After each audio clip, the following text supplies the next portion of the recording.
Hello once again, it's episode 4 of the Dogger Saints Unofficial St Johnstone podcast.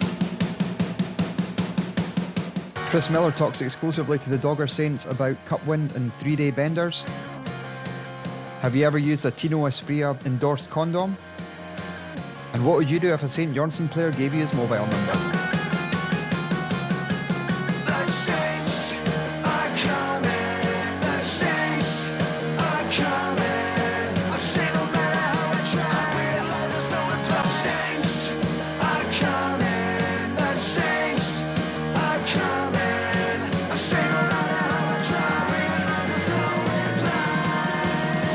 Hello, we're back. It's episode 4 of Dogger Saints, an unofficial St Johnstone podcast, and this is part 1 of our Cup Final special. And I'm once again joined by the only man that can be given professional radio equipment and not have it turned on for the first 2 podcasts. It's Danny Williams. How you doing, Sam? How you keeping, mate? Oh, I'm very excited for this week. Cup Final. I'm very excited too. I mean, it rounds off a blockbuster weekend in which I watched Saints and then watched Mean Girls for the first time in years. Good. It was a fine weekend. First things first is we were supposed to be joined by a member of the 1969 St Johnstone League Cup final team, but unfortunately got a call this morning saying he was feeling a little bit under the weather, and hopefully we'll be able to get a chat from you soon. Yeah, I echo that, mate. Absolutely. And there's 2 episodes this week, Dan. We've gone double. It's more bang for your buck, baby. We've gone double. It's a cup final. It's a big week. Everyone's doing something special. The club are doing a lot in terms of making it a big event. All the fans have seen lots of stuff on social media. Fans really making such a big effort for the final and for finals week. So why shouldn't we make a big effort? It's good work from Rooney to latch on to that Craig pass. Here's Melamed. He's really threatening, and what a strike that is! It's Melamed magic for St Johnstone. Here's Liam Craig. He's going to try one! Inches away! Kane! Rooney, surely!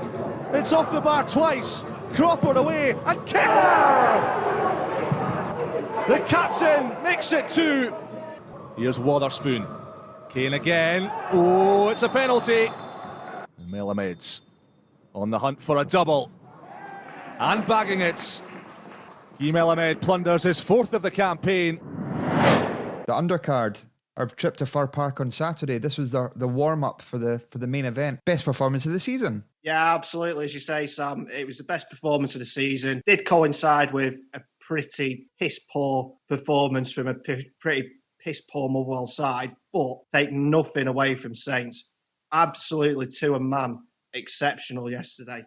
And you can occasionally get these things with a game before a cup final where players sort of phone it in, and you understand that because they don't want to take any risks. They don't want to start lunging into challenges in case they get on the wrong side of the ref. Don't want to pick up knocks and injuries, miss the final. But there was none of that from Saints yesterday. They were absolutely exceptional. Fantastic on the ball. Well, passed it about beautifully. Really solid in defence. Whatever sort of attacks Motherwell did muster were snuffed out with consummate ease, really. So, no, fantastic. And it should give an awful lot of confidence going into next week.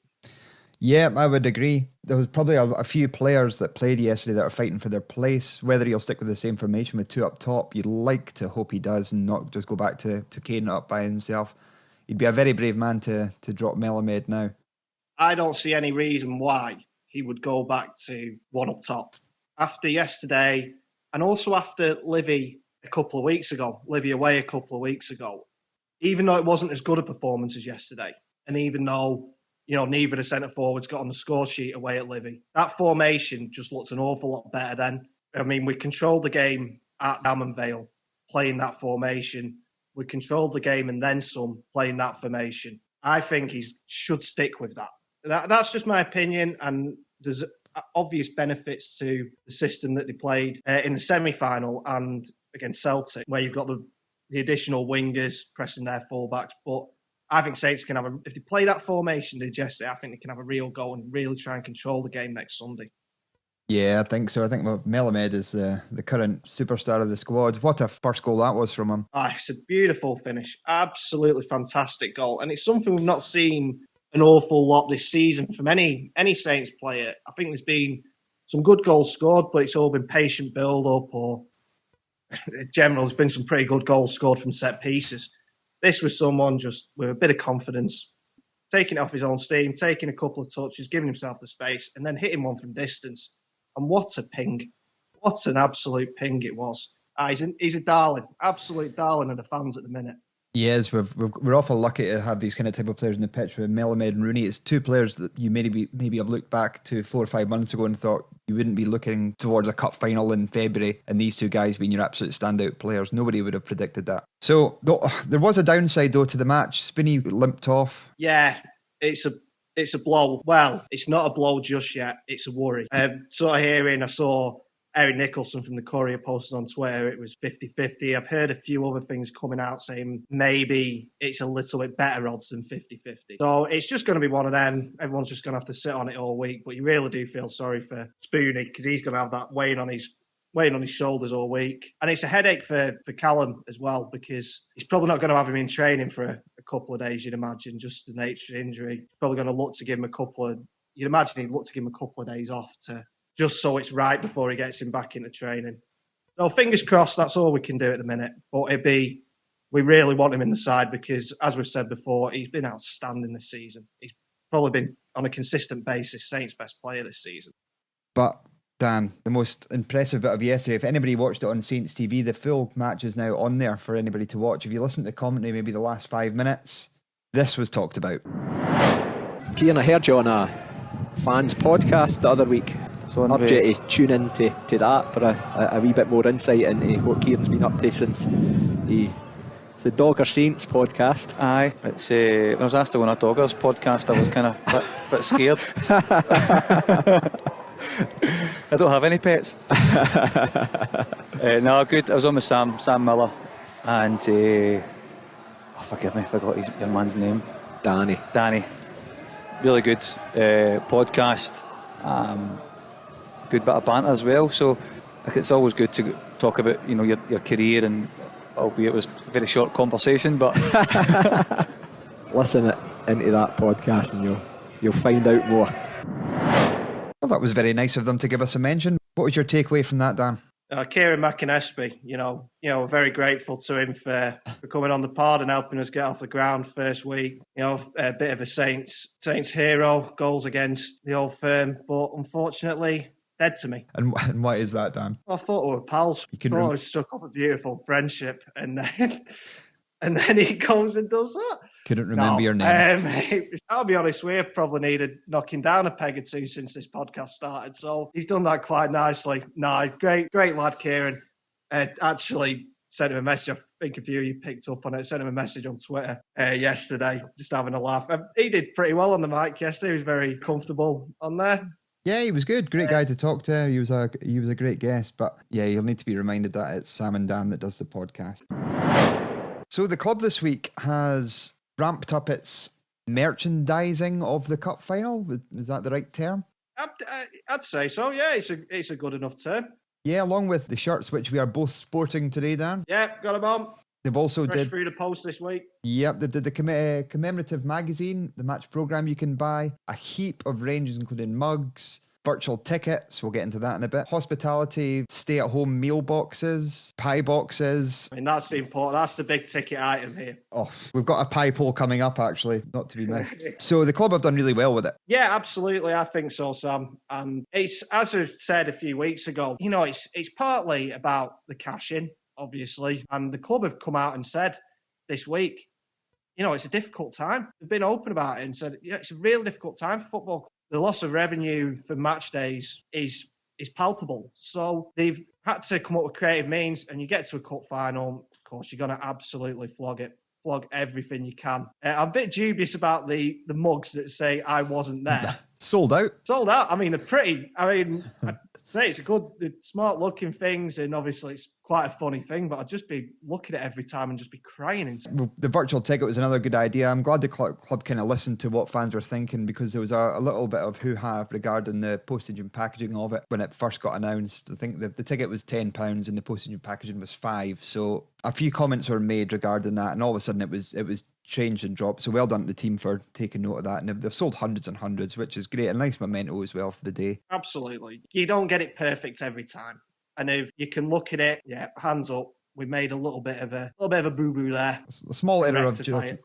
a small error of judgment. I was online on Livingston's shop just for comparable content, basically to see what they're doing for it. I could find absolutely fuck all. They were honestly, they put up a post regarding a cup final T-shirt, but when I clicked on the link, it went to an empty page on their shop. So that's all they were doing. They were doing a rum box as well, but that's just for every match day where you can get a small bottle of rum and a bottle of Coke and a few bits and pieces for 30 quid. But they're doing no cup final tops. Well, they promoted the match day programme through Curtis Sport, but they did say in their tweet that it wasn't guaranteed delivery, so they weren't even kind of upselling that, which is it's poor, because in the financial situation clubs are in, you would think that they maybe would have done something like St Johnstone to generate that extra revenue. Player sponsorship as well. I forgot about that one. Yeah, exactly. So, yeah, it's disappointing. I'd probably say it's more disappointing for Livy fans, because if they're anything like Saints fans, they'd have really got into that. And as we sort of said, it is all going to be different. It's going to be entirely different. And you want to do as much as you can to make a bit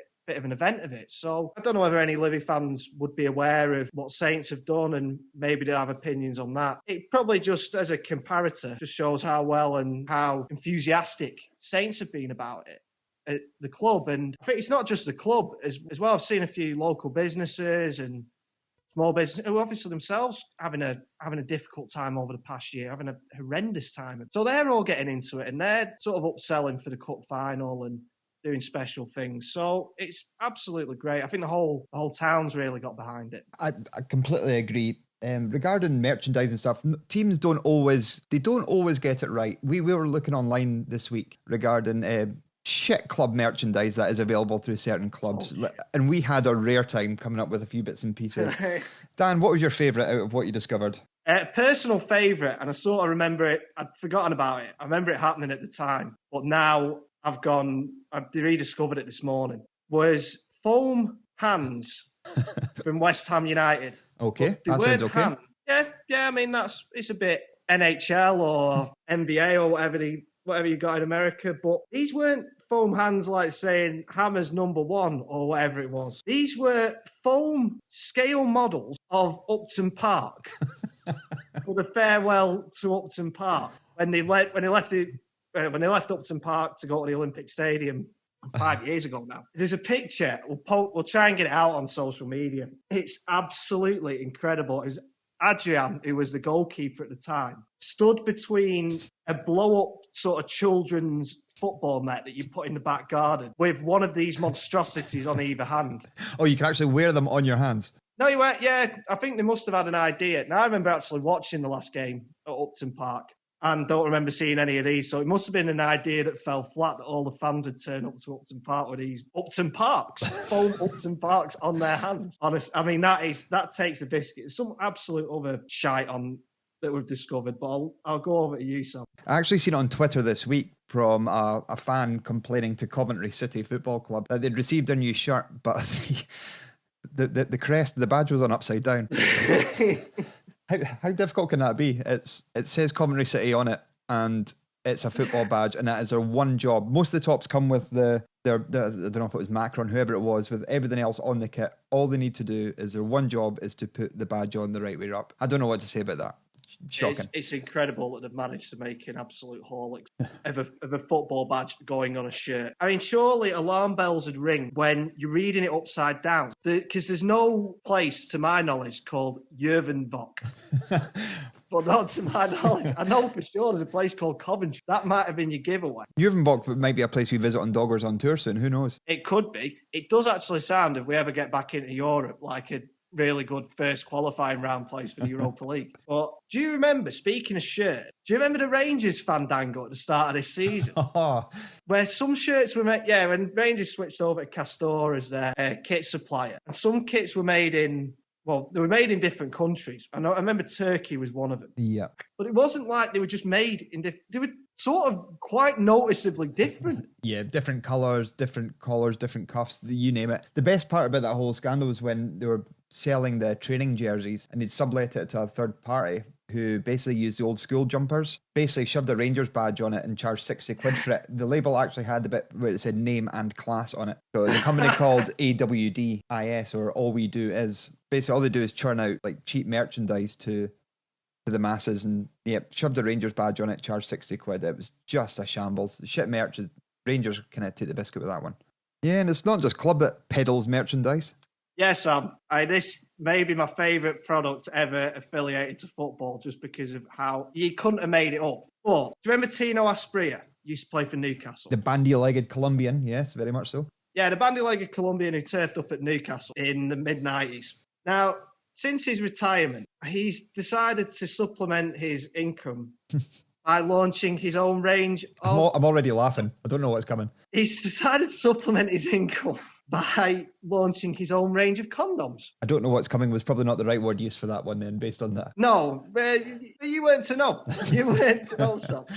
It is absolutely incredible scenes. I had this picture saved on my phone for years of the launch event in which Tino and Carlos Valderrama, Colombian cult hero. In fact, he wasn't probably a cult hero in Colombia. He was national team captain, but he had mad hair. At the event, flogging these condoms. And I'll post this to the socials. It's the box for the condoms. Tino's face on the box is just absolutely incredible. It's like he's shocked by his own ingenuity in launching Tino Asprilla condoms. So it's not just clubs that flog absolute guff. I wonder if it says, this will stop you crumbling inside the box. Move on. Oh, dearie me, right. So if you've ever seen a Dundee FC themed bar of soap or an Aberdeen inflatable sheep, let us know. What's the worst crap team or player merch you've ever seen? Let's move on. I think it's time to get our special cup final guest on. I think it is, Sam. I've only just to move on from that last segment. Let's never talk about that ever again. With it being a cup final special, we have got a cup winner on our show today. He joined the club in 2008 from Morton when Saints were playing in the First Division. He left McDermott with a Scottish Cup winners' medal, 5 European campaigns under his belt, a testimonial, and 323 appearances, putting him in the top 10 all-time appearance list for the club. Me and Dan would like to welcome Chris Miller. Yeah, Chris. How you doing? You all right? Well, we were both pretty fine and both follow you on Instagram and doing a lot of PT work. Is this the best shape you've been in? Aye, even when I was at Saints, it's something I've always been interested in. It's something I think it's helped me prolong my career. I think it's important to try and stay as fit and as loose as possible. When lockdown came, I just decided to start my own gym at the back. It kind of was a godsend as well, because I would have been an absolute nightmare to live with if I couldn't get my training fit. So, it's worked out well, and it's just something I try to do, and obviously run a business that way as well. Good stuff. 2 seconds. Alexa, off. Sorry about that, my Alexa just came to life there. Alexa, play Dogger Saints podcast. Oh no, mine's just coming on now. Alexa, off. Has yours just started going? Yeah, mine did, yeah. So you're still playing with Morton, you're still putting in a good shift in the midfield. How's your season going? What, you're sitting mid-table at the moment. How do you think you're getting on personally? No, it's been good. Our manager left, David Hopkins just left there as well. So my kind of roles changed a wee bit, player coach. This year was more that kind of transitional role, more that I was doing some fitness stuff with the boys. I take them in the gym and whatever else, but Hoppy decided to move on, and the assistant manager Anton Macklin took over. He said about us getting involved in the staff and stuff. So myself, Jim McAllister, Brian McLean, I've been doing a kind of dual role. So it's been good. I'm really enjoying that side. It's something that I didn't think I'd maybe go into. I'd done my B licence, but just whatever with opportunities and whatever else. But I really enjoyed it, being on that side of it. And I'm still trying to kick a ball now and again. But I'm going okay. Boys are good. Great bunch of boys. Sitting at mid-table, the Championship's a really tough league. Anybody can beat anybody. But it's been difficult, obviously, with the whole COVID thing with no fans. I don't think it's been great for anybody. But we're just lucky that we can still go and train and play every day. Yeah, well, you're a Morton legend. You're with them first time round. How did the move to St Johnstone come round first time? Oh, well, it was my 5th year at Morton at the time, and it was coming towards, I was thinking to myself, it's maybe time to try and move away, try and progress my career. Derek McInnes had been in training with us in the summer at Morton at the time. He'd come back up from West Brom, and I didn't know this at the time. He says afterwards that I really impressed him. He says my fitness and the way I played the game. And he says I just stuck it in his head after that, and we played against St Johnstone. I think he was playing one of the games. He was playing. It was just before he kind of get a gaffer's role. Mm-hmm. And he said that couldn't really get near us, kicked us a few times and that. And I always remember it. Giving him a look and that, he just kept booting us by, and then he get a manager's job, and he says to us as soon as he got it, I was one of his, in his mind, he was thinking about coming to get us, and he made contact with my agent. I went and met him up at in Lang Bank. We sat at a talk, and I was impressed with him right away, just the way they wanted to take the club forward. And I looked at the squad that Saints had at that time, and I thought it could be successful. And I agreed to do a pre-contract, and they were trying to they were haggling over 10 grand, I think it was, to take me by Christmas. And Jeff Brown, being Jeff Brown, was like, I'll give you 5. Obviously, yeah. 5 quid or 5 grand. So no, I think it was 5 quid. They eventually kind of agreed to the 10 grand, but by that time, Morton had I had stopped playing, that Jim McNally was manager and hadn't been playing me. Jeff agrees to pay it. And then in the Monday, I'd spoke to Dell and I was like, I think it's agreed. He's like, we've not heard anything. So I got to see Jim McNally and he says, look, you're not going anywhere. You're working there to stay with us and help us stay in the league. And I was raging, do you know what I mean? He'd been telling me to push to try and get it put through, so it was not done. So I was pissed off. I bet. Because I wanted to go and go on. But being local as well, there was never any doubt that if he'd have played me even before that, like, it took me out of the team, but I'd have still played and gave it my all, because I'm a local boy, my local club and whatever, but it worked out all right in the end. I eventually got to Saints in the summer. I stayed and played really well, and I helped to keep, in the last game of the season, Morton stayed up. We beat Partick 3-0, I think it was. We had to win it, but to stay up, so said my farewell, and it was on to pastures new. And it was probably the start of the kind of revolution with St Johnstone. Like, they never kind of looked back from that first season you were there. Did you have any inclination that you'd be there for the length of time you were? No, definitely not. It's one of the ones. I think as a footballer, I've always been quite ambitious in terms of you're always trying to better yourself and push on. And I saw it as a sideways step to kick on again. But just the way it worked out, I realised a lot of ambitions that I had as a footballer. We won obviously that year. I think I played most games, and it just seemed to click right away, under the manager. Like I said, I remember me and Gavin Swankie were signed in the kind of same day, and you look about the squad, that Paul Sheeran, Jody Morris, Big Hardy, Kevin Rikovich, Kevin James, and Andy Jackson, Colin Sam, with a great sort of Pizzo, with a great squad of players there, and it just clicked right away. And I played a lot of games. We obviously won the league title, and it was a brilliant year for me. And we got a promotion. You could look at that team over the full time you were there. Like, you could basically put the midfield, you, Murray Davidson, Liam Craig. I think he's had about 900 games between you all. So that's kind of got to help with gelling a squad. Oh, definitely. And I think that's a lot. It was like Muzz, Jody, myself, Liam. Hardy would be coming in it as well. Paul Sheeran, obviously, as well. That midfield in that year. And I think that's one of the things that from my time at St Johnstone, there was players with continuity, and you've always had a spine of a team, and people come in and out. But having that real base, that core of players that played so many games, got to know each other so well, it just kind of augured well for us to go on and have success. And we were a good side, you know what I mean? Good side. We won a point. The year we won the first division, it was against Morton as well. So we won 3-1. I was on the pitch after that one.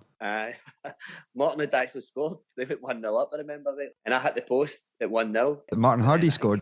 I Hardy, and I think Savo and Paul Sheeran, I think, if memory serves me right. So it was a brilliant day. And obviously to get up to the Premier League was something that wanted to achieve, and we managed to do that. And a good first season for you. One of the standout games, probably the 4-1 win against Rangers. You managed to chip in with a goal? Well, it was a bit of deflection, wasn't it? Let's be honest. Nah, straight in. Curved right in the bottom bin. Googsy was going one way, and then it hits, I think it was Papach. That's a Papach, was it? And it spins into net, but I'll take it. Of course you would. Take it. Big Kelly Sheridan scored that, an absolute world day as well. I think I set one up for Liam Craig as well, crossing from the right. That's right. That game's a real standout in my memory as well, because the Rangers had a right good team that year as well. We had a couple of good results that year. I think we beat Hibs as well a couple of times. Just to build, starting there, something special. That's the way it felt anyway to me. And it built up to the point where there was a couple of semi-final disappointments. Hibs at Tynecastle was one that stands out. Henderson taking a wee bit of a bomber in the box. I know. That's the thing. Obviously, before the Scottish Cup final, we'd been in numerous cup finals. And even a year before when I signed, I remember watching the one at Hampden against Rangers when it was Danny McBreen that scored, didn't he? Yeah, lost on penalties. That's right. So since over that period of time, it was some great success in terms of getting to semi-finals, just really missing out. And I remember the first one, the League Cup game against Rangers, and the first time out against Stephen Davis. I thought we had played them that day and we lost 2-0. And that, ever since then, you You wanted to kind of get to that final. The Motherwell one at Hampden as well sticks out for me. I'd done a late fitness test on the Saturday and I couldn't make it, and Colin Samuel played. He got a fitness test and played and he wasn't right, and I think big Peter Enkelman had an absolute beast that day. It was hard, wasn't it? Yeah, something from about 30 yards out. One of the goals was just kind of taken in the box. It was 3 down after half an hour, and then that was kind of game over after that, wasn't it? I always remember that because see, before it, for whatever reason, Enks was a bag of nerves. He was really nervous. I remember Big Marsh sent him in, can I get his head right? It was just one of the days. That wasn't a good game, a good day for him. Obviously, you feel powerless because you're sitting in the stand watching it. You can't even help the teammates. So there's been a few sore ones over the years. Same kind of again, it kind of maybe looked that way at Ibrox against Aberdeen in the Scottish Cup semi-final. 1 down at half time. You're thinking, here we go, same old story. Totally. And that was massive for us because we always felt that if we got to a final then we'd do well. It was just getting up past that semi-final stage, and obviously we'd lost 4-0 before that in the League Cup. Mm-hmm. Tynecastle was an absolute sore one to take that day. I always remember after it, like, we went into the hospitality and Tony Dock was there and he was talking away and being nice and all that, but I always remember I thought, like, it just thought in my head, we need to get you back one day. And it turned out that it was that year at Ibrox. Obviously everybody talks about Macca at half time, and it's funny, you don't really remember what he says, but you just remember he was very animated and letting us know that we can't make an arse of this again, you know what I mean? That's not like him. So and then obviously Mezo's got 2 goals as well, but no, it was brilliant feeling that day. It was one of them games where I was a bit surprised. I enjoyed the day out more than the final, basically because I thought with the final we were going to win it. With the semi, I thought same old story, and the 2 goals in the second half. What a night that was in Perth. Going on to the final, who were you rooming with? Was it Eve McLean? I was in with Macca.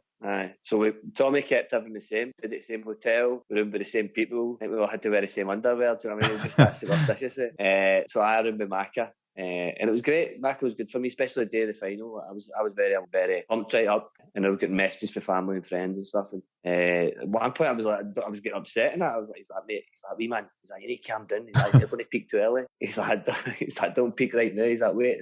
So he calmed me down, and then Bod, fitness boy, he'd been late to the bus on the semi-final, so Tommy reenacted that as well. So we drove away, left Bod, and then he had to chase the bus down the driveway from the hotel to jump on. Wow. So it just shows you the kind of, obviously in Tommy's head with the whole routines and rituals, but it worked anyway because we went on to win it, didn't we? A couple of nervy moments. They hit the post, Chief G hit the crossbar, but they never kind of looked like they were going to win that one. Yeah, just actually leads me on to sort of one of my questions. It never really struck me at the time. Having watched it back a few times, it was a really open game of football, and sometimes cup finals can be a bit cagey and no one wants to make a mistake. Everyone was just going sort of batshit. Everyone was really attacking. And obviously, you're in the thick of it, Chris. You're in midfield. Did it feel like that to play in it? Quite open and quite end to end. It did. I only watched it back in the first lot. The first time I've watched it fully back is just there in the lockdown there when St Johnstone they'd done the kind of whole replay the cup final. Yeah. That's the first time I've watched the full game back. So during the game, I just remember I think get a touch of the ball first. Let's just to calm yourself down, play a couple of nice passes and that and whatever. We watched it back. It was a great game. Do you know what I mean? It was, and Dundee United played well, but Dundee United did to their chances. So that the one, I guess, hits the post. The one obviously comes in, hits Alan Manis in the arse. I think when that happens, I think it's definitely going to be our day. But we played well, do you know what I mean? Like, we did play well, and I felt we deserved to win the game. And I don't think there was any doubt, but it was definitely an entertaining game. Yeah, the second half especially, it was Witherspoon ran the full length of the pitch, saved, gone up the other end. Andy Robertson runs the full length of the pitch, does the same thing. We have the ball in the net, Paul Payton puts in a leg break. It was an entertaining match, to be fair, and then we get the goal at the end. Definitely. Sorry, I was saying it was actually, shouldn't really give them credit on a Saints podcast, but it was 2 good sides because they had a good side at the time as well. They had some, obviously Andy Robertson was there, Stuart Armstrong, Gary Mackay-Steven, guys like that. So it was 2 good sides sort of squaring off, and it almost felt like everyone wanted to just get a touch of the ball, really get involved in it, and nobody was sort of shirking. They're in did you say they had a very good side? And I think you can just look at with some of the players that went on to achieve in their careers and where they're playing just now. I think sometimes we never get credit we deserved. We were a good side. Do you know what I mean? We were a top 6 side, no doubt in my head. And there's players there that I think could have played in a Hearts, you'd say a bigger club. You know, there was loads of players there that could have went and done that. Dave Mackay, do you know what I mean? I think he's one of the best right backs not to get capped for Scotland. So we had a good side. They did as well, and they were out to play and they're attacking and they'd forward threats. But we could do a bit of everything. I think that's what we had. I think we had a good team. a very good team. We all knew how each other played. We all knew how to win games, how to defend. You know, we were streetwise with good experience, and with Tommy at the helm as well. And he'd played the blind in the build-up with all his mind games with Jackie Mack and paper and all that. So after the game, you're back in the bus and back to Perth. Did you stay in Perth that night? I 3 days I stayed in Perth. I didn't get changed in 3 days. I woke up twice with my suit on, my feet were swollen and everything, my shoes were still on. Like, I just kicked on for about 2 or 3 days. And I had to get the drugs test after the game. So me and David Witherspoon were stuck in there, and there was a big fridge full of beer, and I was like to the guys, like, crack on. We went, aye, on you go. 3 pints, that's the rule. I was down the beers just try to get a piss it. Honestly, because I'm so you're dehydrated, so you've got to get piss it. I managed to get it out, but that's the only regret. I missed the whole celebration in the dressing room and that. We got pictures and stuff. But the time I was on the bus to Perth, man, I was half gift already. Man. We all went back to the stadium, and then it was brilliant because our family and friends and all that were there, and all the people at the club as well. So it was brilliant just to kind of share that with them and share those moments, because that's what really hit home for me. It meant so much to so many people, you know. And then in law, it was absolutely brilliant. I think we were upstairs and dancing on the bars, and amazing. We were all, my wife and my brothers and that all stayed up. So the next day we woke up, there's just bodies all over the hotel room. And then I drove we had an open top bus that day. Obviously. Yeah. Drove to the stadium, and I walk in, and I was one of the first there. I got a taxi, and I walk in, and Roddy Grant comes in behind. He's like, Midge, come on in here. Takes us into his wee room and just cracks open a bottle of champagne and starts pouring it. And that was breakfast that day. A fine start to any day. It was brilliant. So the bus left McDevitt, it's going through the streets. There's a few people dotting around. You're probably thinking, oh, this is a bit lacklustre. But then it pulls into the city centre. Amazing. You know what I mean? Like, as you say, we're around the kind of outskirts of the city and the town, and there was people letting about, but everybody was just in the city centre. It was amazing. We turned into, obviously, a concert hall, and just scenes. Do you know what I mean? It was amazing. And to see everybody turn out and support us and cheer, and it was brilliant. And it was just really touching, and I had my wee girl on the open top bus with as well, so it was nice for her to share in that. And then we went on to the town hall, and my family and that were there, and everybody was there. And I think half of Perth wore my medal. I think that day I would just hand over to people, like, do you want a photo? And they were like, you sure? I was like, of course, come on. Just like, you want to share it with people because it means a lot to them, you know. And obviously it's important to you, but for a lot of people it's things like maybe their mum and dads or whatever supporters through the generation didn't get to see, and so for them to be part of that and just to finally see it, you know, in 100 odd years was brilliant. Well, hopefully we can make history again. The Saints in the League Cup final against Livy. Did you watch or see the highlights of the match against Hibs in the semi? I did. You know, I thought they really deserved it as well, and it's brilliant to see. Because I've watched Saints a few times this year, and I've been up to do like commentary and that as well. I think they've got a good young side there, and obviously I know Callum and Mack are really well.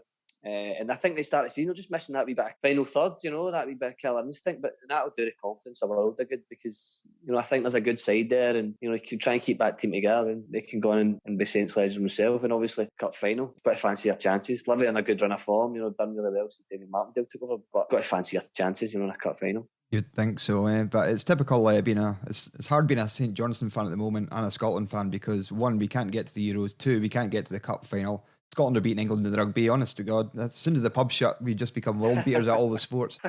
Oh, no, it's unbelievable. You obviously played in Europe as well with Saints. What was your favourite away trip? I enjoyed the Turkish one, the first one against Eskişehir. Eskişehir. Eskişehir, there you go. That was good, just because it was the first time, and before when we turned up, that they had like 1,000 fans before even the warm-up were sitting in the stadium, and we kind of went over and clapped them, and the next thing they'll just reacted to is like, what's going on here? Singing and cheering. It was weird. And then obviously the clubs have still got a kind of decent relationship now, and so that was amazing. And Switzerland was really good as well, just for the result, and then obviously the night out after. Yeah, which I was going to touch on it slightly. Yeah, I think my friend found Tam Scobie's bank card lying in the street, so it seems like he's all had a pretty good night. Oh, it was brilliant. I think it's just one of the things. It's like great stories, things like that you always remember. You remember games and that, but you always definitely remember the nights after, and we'd come back and Tommy had just stayed, look, have a few drinks, like, enjoy it, and we were all, and then next thing it was just get the arms and legs with those vodka shots. Then I was sneaking out a fire escape, and then into a white van and getting carried about with some guy, and then we obviously turn up at the pub and all the Saints fans and directors there, and what can you do? Damage is done. Yeah, that is it, you know what I mean? In for a penny, in for a pound, as I say.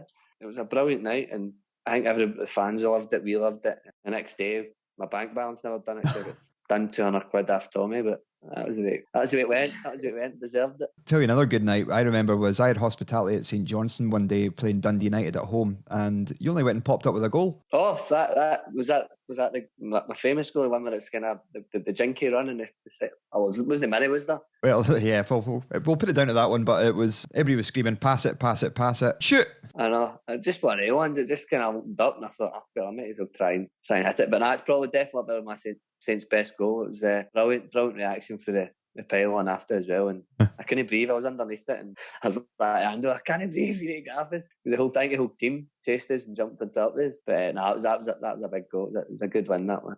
Chris, this has just reminded me, actually, with Sam being at hospitality. The last time I was at hospitality, I actually saw you play, but for Morton, in the cup game last year. And all the kind of electrics went. And it was just surreal because you've got Steve Brown going down to look at a fuse box or something at one of the floodlights. What's it like when that happens at a game? Because obviously it's pretty rare, but as a player, you just sort of like kicking your heels waiting to see. Oh, it's weird. It's totally weird. What's going to happen here? Because I think the game's going to be abandoned. It took a while as well, didn't it? We were all thinking it was going to be called off and we'd get another hospitality beano for free, but we're a bit gutted when we saw you come back out, mate. But yeah. Steve would have made sure it got on you and they get any freebies for sure. We had Richie Foster on last week as well, and we asked him the question if turned up on his first day of training in his wife's Ferrari. He denied that, but he did say that he did give you a lift to training it a couple of times. It didn't. It wasn't his first day, but he did drive up in a yellow Ferrari a couple of times. But it was so selfish of him, right? Because there was 4 hours in the car school and he drives up in a 2-seater. So it means that somebody's got to go with him and somebody else has got to drive. But don't get me wrong, it's a lovely motor. But he rocked up in the Ferrari, the yellow Ferrari. What about, we briefly discussed the worst car at St Johnstone, and I think he claimed it was Stephen Anderson had a Mondeo. Would that be right? A big family motor, a dad's car? It was a shocker. But that serves Ando up. He dresses like a 60-year-old. He looks like a 60-year-old. He drives like a 60-year-old. You're the second person to say that in as many weeks. Well, it's true then. It's true. Well, Richie Foster did also say that you'd be good having you on because you'd speak a lot of crap. I'm just quoting him. He said I do. Yeah. Harsh, I feel. I'm a wee bit harsh, but hey, everybody's entitled to their opinion. Hey, Chris, you're fitting well on here, mate. If you speak a lot of crap, you're fitting well with us too. So will you be watching the cup final next Sunday? Definitely. I tried to go on Saints TV, but Ross Cunningham knocked me back, so I wasn't happy about that. He texted me saying they must have somebody else lined up, so I'll be waiting to see who's doing that, but I'll definitely be watching it. Hopefully the Saints can get another victory, because I obviously still keep in touch with the boys, and it's great to see them get to another cup final, and and to get, hopefully they win it, and they've with the Scottish Cup and the League Cup in quite quick succession, really. If you think about it, it would be brilliant. Been our most successful period in our whole history, and you were part of that for a good long time, so you can easily put yourself down as a club legend. It's nice. I think that obviously that team will go down as legends, but they're just doing a job, you know what I mean, and just want to do well, and it's brilliant to be held in that regard. But favourite time in my career playing for St Johnstone, brilliant club, brilliant people, and I got on really well with the fans, and whenever I always think about it, it's just great memories, and glad that I could help in some way to, as you said, one of the most successful periods in the club's time. Brilliant. Chris, it's been an absolute pleasure. Thanks for speaking to us today, and we'll speak to you soon again, hopefully. Yeah, that's great, Chris. Thanks, buddy. Chris Miller there, what a guy. Yeah, what a great interview. Yeah, really. What a fantastic guy. Yeah, really nice guy. My favourite part was probably when he was touching on the point about the Superstitions going into the cup final, about having the physio having to chase after the team bus, which leads us on to our next segment about superstitions. Fans have been getting in touch to tell us about all their superstitions in the lead up to the cup final. Stephen Watt, who does the comms for St Johnstone, messaged to say that he's been running every single day in the month of February up to the cup final because he's scared that if he misses a day, Saints won't win the cup. Dan, have you got any superstitions? Yeah, I mean, as a fan, not too many, really. I mean, lucky shirts and lucky scarves and all that, but really, probably they've all been blown out of the water by now, but you still continue to say the lucky. When I was actually playing football, probably have a few more, not big superstitions, but just little things that I do. It was more routines. Like I had a specific order with football I had to get dressed in. It was short socks and then top last. You see that like sort of Paul Ince thing where the top would go on just before you got on a pitch. But the one thing that always used to freak me out, and I couldn't was playing, I couldn't deal with it. Whereas, when you're playing Sunday League, Samuel, where basically you've got a shared sort of pool, a big bag of shirts, I had to make sure whatever position I was playing in, basically because I was a bit crap, I'd sort of end up playing numerous positions. Whatever position I was playing in, I had to have what I considered the right number. So I was at right back, which is where I mainly played. I had to wear number 2. Left back, number 3. Right wing, 7. Left wing, 11. Central midfield, number 8. I had to do it. Otherwise, it would play on my mind all game. I'd actually occasionally, because some lads, normal people, just didn't care. Just grab whatever shirt. I've actually gone up to lads before and had to go, mate, I'm going to have to swap shirts with you. We're going to have to swap shirts before the game. Otherwise, I can't deal with it. Remember the lad who used to play for Everton? And I played for Wigan Athletic as well. Aruna Kone, centre forward. Oh, he number 4 was he? Number 2. Number 2, and even worse. It really freaked me out. I was like, how does he play? How does he live with himself for a start? But how does he play? Yeah, William Gallas was number 10 and he played left back. Ridiculous. Oh, it's horrible. It really, it makes no difference whatsoever to anything. But it's just, I can't, freak me out. Getting the physio to chase after the bus is very much the upper end of this scale. That is very firmly in superstition. But yeah, I mean, footballers are nuts. We're all a little bit crazy, I think, at the end of the day. Well, I was thinking of the Hibs game. During that, I drank 10 cans of lager. So I might do the same for the final. Just superstition. Superstition, that's what I got to do.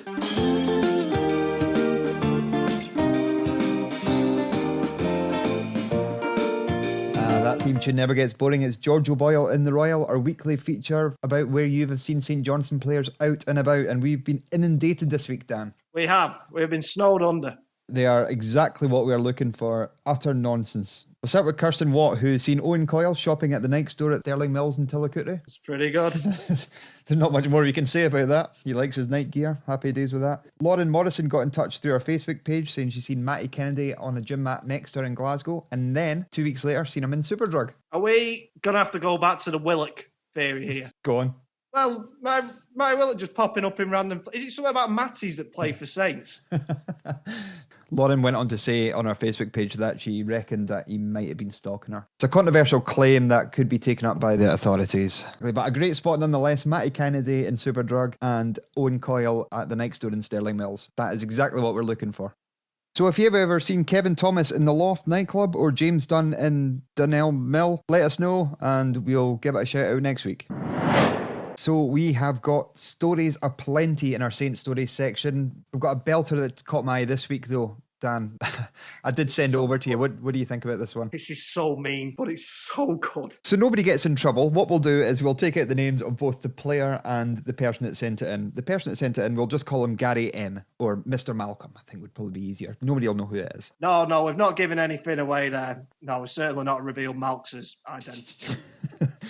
We will keep the player in question under wraps. So the message came in saying, about 10 years ago, we were at hospitality with our work. A player came up to us and started chatting to us, and the girl we were with was in love with him at the time. She went to the bar or the toilet and disappeared, so my mate wrote down his number on a bit of paper and asked the player to hand it to her, pretending it was his number. He was like, no, I can't do that. But he was leaving and he pulled out the bag and she was flapping when he handed a bit of paper over. She couldn't believe he'd given her his number. Needless to say, she messaged the said number, which went to the boy who was sitting opposite her at the time, and he kept it quiet, to the point where she was arranging to meet him at Mill Street. She then made her excuses to bail. We all went round to Mill Street to greet her when she was there. She was mortified, and needless to say, she didn't speak to any of us after that. That's cruel. That is cruel, but at the same time, I think what we need to take from that story is there's maybe one person you need to feel a little bit sorry for. That's the girl in question. But nobody comes out of it well, so it's all pretty equal. Yeah.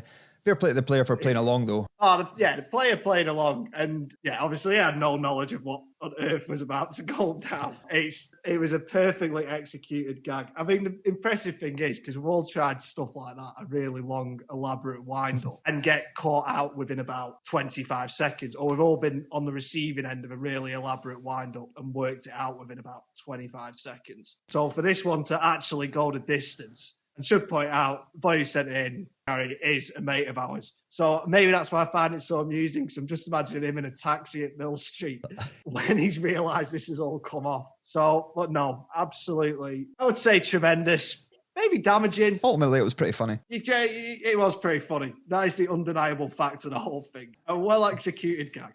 So if you've got any stories, it doesn't have to be as out there as that one. let us know on Instagram, Twitter and Facebook. Yeah, you can do something that a normal person would do, not make a work colleague believe someone was in love with her. The Dogger Saints are off to Bosnia.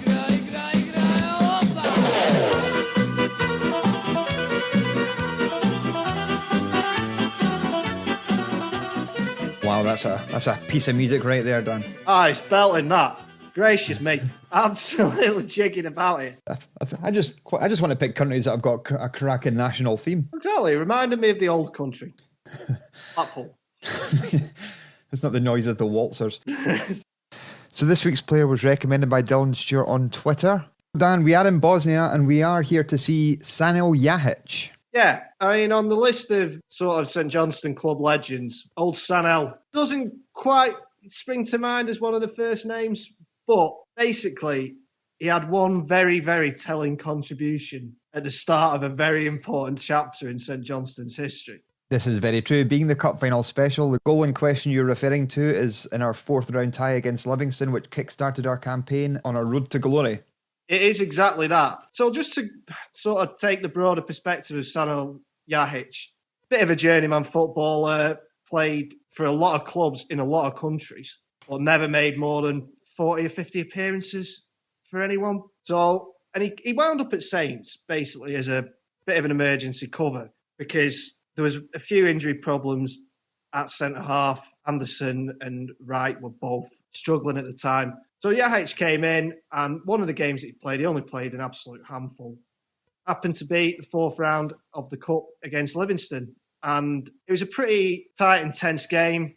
Saints were leading from a Stevie May goal. But then up he pops. That's it.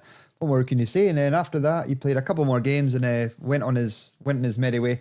I'm actually looking at Our Day in May, the Saints book by Ed Hodge, and he's quoted in it. And he seems like a pretty chipper guy. I'll read it. The quote from Sanel Jahic was, "I was very satisfied to play for St Johnstone. I was a free player. I came to Saints and this time helped me a lot. The team had some problems in defence and I was delighted to play. They gave me a chance to help the team and to improve myself. It was a good moment for me. My time there helped me get a bigger club. I was very happy there. I was satisfied and delighted with the ambition of the club, of the atmosphere in the club, and I was very happy to play. It was my first game and it was a great goal to score. It wasn't very easy, but cup games are always difficult to win. It was a hard game for us, but we won. I scored, and of course, I was very happy." Oh, nice guy. Happy and delighted. And I mean, that is what happened with him, basically. He moved on. Whether you'd say Grasshoppers, Yorick are a bigger club than St Johnstone is very much in the eye of the beholder. Maybe to him, being, from the continent, he's obviously Eastern European, but yeah, and there you go. You'll go down in history. You will go down in history as part of the cup-winning team from that season. Yeah, he scored, Livy would have been a tough tie. He kicked things off, he put to bed the game, and yeah, I mean, there's not an awful lot really more to discuss for Sanel Jahic's Saints career. Well, we can tie this up with, he's now doing youth coaching at Zelznigar Sarajevo, which may be a name which is familiar to older fans or people that know about our European club history. That was a team we did play back in the 1971-72 UEFA Cup, third round, going out 5-2 in aggregate, but the big matches were before that when we gave Hamburg a scuttling. So, yep, that's where he is at the moment, Zelznigar Sarajevo. Sanel Jahic, we doff our caps, and thanks for your contribution.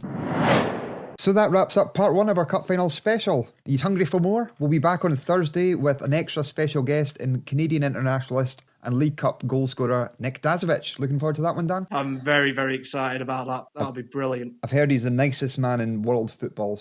But yeah, that wraps it all up. We just need to thank producer Lynn for throwing this all together. The Dogger Saints boys. It's not just me and Dan. We've got a backroom team helping us with all the social media and videos and contacting guests and the like. So special shout out to Greg, Stephen, Norrie, Adam and everybody else in the Dogger Saints that helped. Yeah, just a second. My thanks to everyone. We couldn't do it without them. And just a big thanks to all you guys out there who've listened so far. We're way beyond any expectations that we might have had at the start in terms of listeners. So thank you so much for sticking with us. Thank you so much for spreading the word, really, and for all your lovely comments. And I hope we can keep providing you with some sort of entertainment. I agree with that, and we'll look forward to seeing you on Thursday. Bye-bye. Bye.